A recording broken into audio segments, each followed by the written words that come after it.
GHMC వార్డుల delimitation కి అడ్డంకులు తొలగిపోయాయి.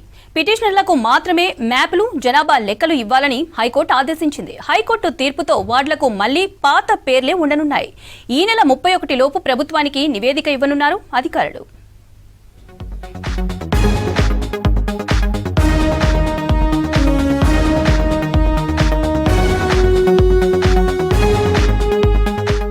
జీహెచ్ఎంసీ వార్డుల డీలిమిటేషన్ కు లైన్ క్లియర్ అయింది. ఏ క్షణమైనా ఫైనల్ నోటిఫికేషన్ రిలీజ్ అయ్యే ఛాన్స్ ఉంది. ఈ నెల 9న డీలిమిటేషన్ పై ప్రిలిమినరీ నోటిఫికేషన్ జారీ చేసి 10 నుంచి అభ్యంతరాలను, సలహాలను స్వీకరించారు. ఈ గడువు కూడా గురువారంతో పూర్తయింది.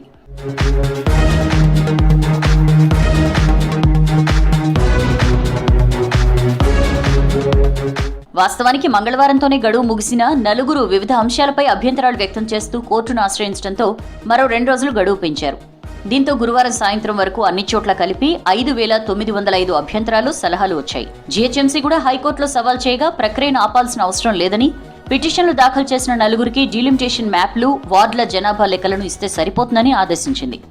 దీంతో ఫైనల్ నోటిఫికేషన్ రిలీజ్ కు గ్రీన్ సిగ్నల్ వచ్చింది. ఇప్పటికే అన్ని వివరాలు రెడీగా ఉండడంతో ఆమోదం కోసం సర్కారుకు పంపనున్నట్లు తెలిసింది.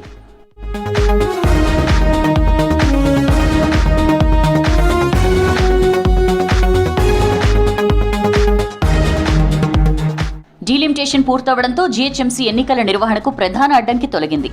అధికారులు 2011 జనాభా లెక్కలు, సెంటర్ ఫర్ గుడ్ గవర్నెన్స్ దగ్గర ఉన్న జనాభా లెక్కలను పరిగణలోకి తీసుకుని 45,000కు ఒక వార్డు అనే పారామీటర్తో 10% తక్కువ, ఎక్కువగా వార్డులను డీలిమిటేషన్ చేశారు.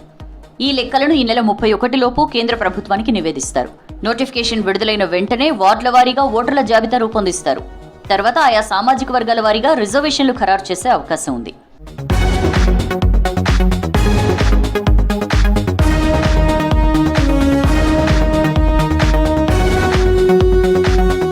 ఈ రిజర్వేషన్లకు సంబంధించి డ్రాఫ్ట్ రూపకల్పన చేసి రిజర్వేషన్లపై ప్రజల నుంచి అభ్యంతరాలు స్వీకరించి వాటిని డిస్పోజ్ చేసి ఫైనలైజ్ చేయనున్నట్లు తెలిసింది.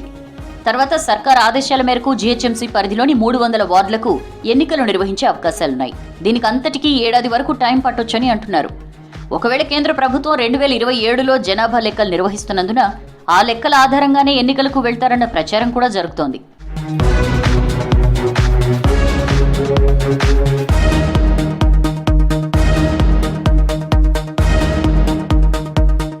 పునర్విభజన ప్రక్రియలో మార్పులు చేసిన వార్డుల పేర్లపై చాలా వరకు అభ్యంతరాలొచ్చాయి. కౌన్సిల్లోనూ ఇదే విషయాన్ని సభ్యులు ప్రస్తావించారు. ఏండ్లుగా ఉన్న పేర్లు ప్రజలు సెంటిమెంట్గా భావిస్తారని, ఆ పేర్లు మార్చొద్దని కోరారు. దీంతో తిరిగి పాత పేర్లనే కొనసాగించాలని జీహెచ్ఎంసీ నిర్ణయించింది.